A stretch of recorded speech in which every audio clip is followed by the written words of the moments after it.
What's up, guys? Welcome back to Bible Fun with the Duns. Today we're studying Matthew chapter 14. Let's jump right in. Okay, so Matthew chapter 14, we agreed, has some of our favorite stories.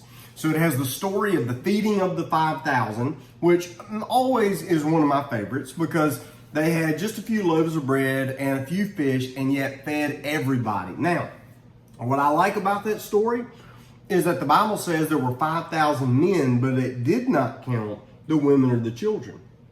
So what if every man had a wife and every couple had a baby? Then there's at least how many people there, John? 15,000. 15,000 people, which that's really impressive. And then by the end of it, when everybody had eaten, the Bible says the disciples picked up 12 baskets, and they, which means every disciple got a to-go box that they carried away with them, reminding them what God could do. One of the next stories is that Jesus, after that, he sends his disciples to a boat. They get on the Sea of Galilee. He goes up to the mountain to pray. They get in a storm. He walks to them on the water, and then Peter comes out to him on the water. I love this. So, one of the things that helps me understand what's going on, like why does Matthew, of all the things that Jesus ever did, why do we have these stories? Now, John will later come back and say something interesting.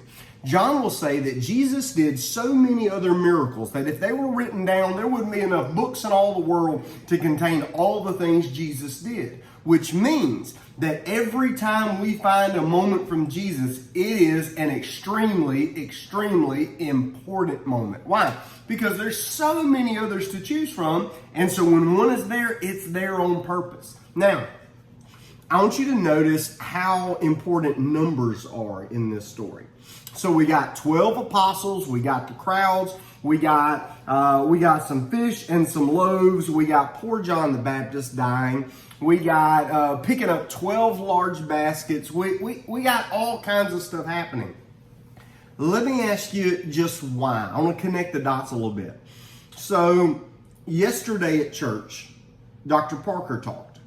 And he talked about Matthew leaving everything and following Jesus. Do either one of y'all remember what Matthew's job was before he became a disciple? He was a tax collector. He was a tax collector. So if he's dealing with taxes, what was he probably pretty good at? Taking people's money. Taking people's money. Well, if you're taking people's money and you're collecting taxes, do you need to be good at English or do you need to be good at math? Math. So Matthew has a lot of numbers and things in his book. And so when you understand that, think about it like this. So a long time ago, before we did everything on computers, Mom and Daddy we had a checkbook. And so we would write checks out of our check. We would rip them out. We would give them to people. We would buy stuff with a check. And so when we would write a check, we would have a little ledger on top. It was a whole separate little thing where we would write, we gave John Dunn $10 for blah, blah, blah. And then we would subtract $10 and we kept a running total. That was a ledger. So in that ledger, it kept up a record of how much money was in the bank versus what we put in and what we took out. Now, what's Matthew's goal? Matthew's goal is to teach people that Jesus is the Messiah, that he fills all the requirements of the Old Testament promises, and he's building a case that everybody should trust in Jesus. And because he's doing that, he's telling us the stories that prove without a doubt, like a journal entry, Jesus is checking off every mark. Can he walk on water? Yes. Can he control storms? Yes. Can he miraculously create food and feed everybody?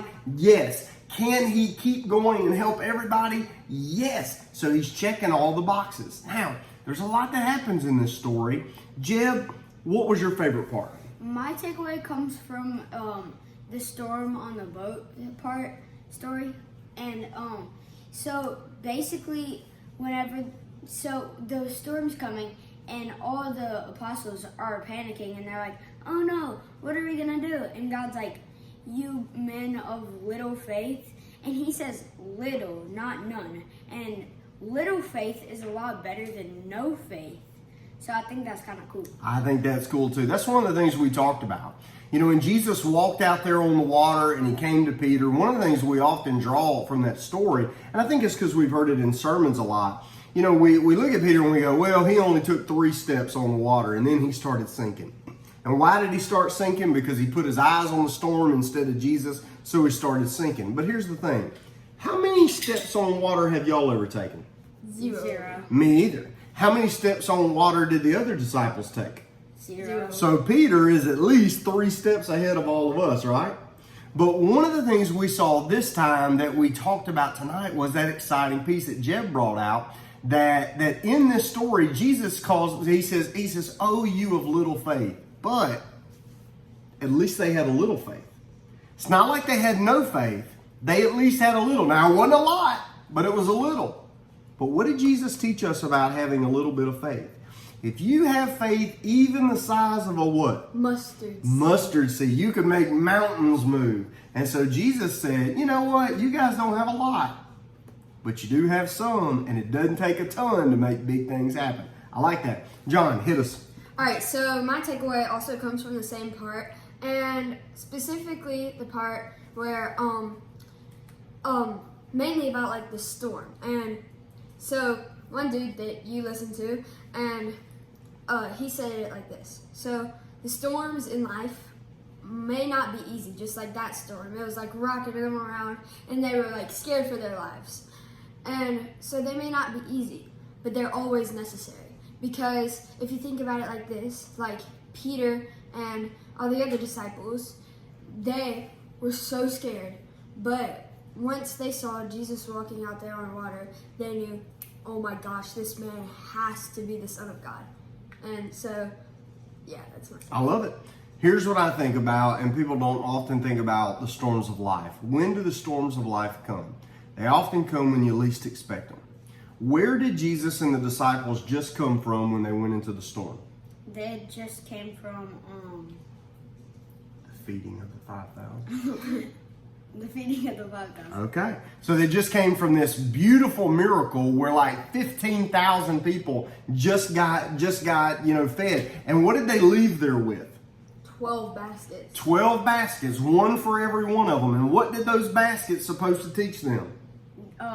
Have faith in the Lord. So each one of them is holding a whole basket full of lessons that says, I can put my faith in Jesus and he can do anything. And the next minute they're in a storm.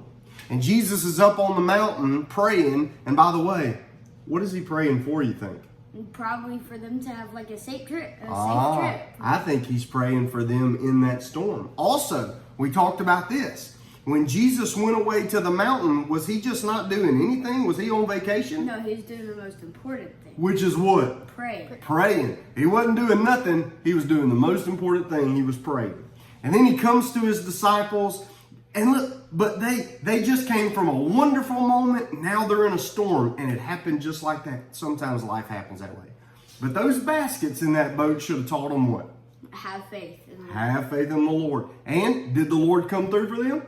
Yes, he did. All right. So tomorrow we're going to see you in Matthew chapter 15, and we're really looking forward to it. We'll see you then. Bye.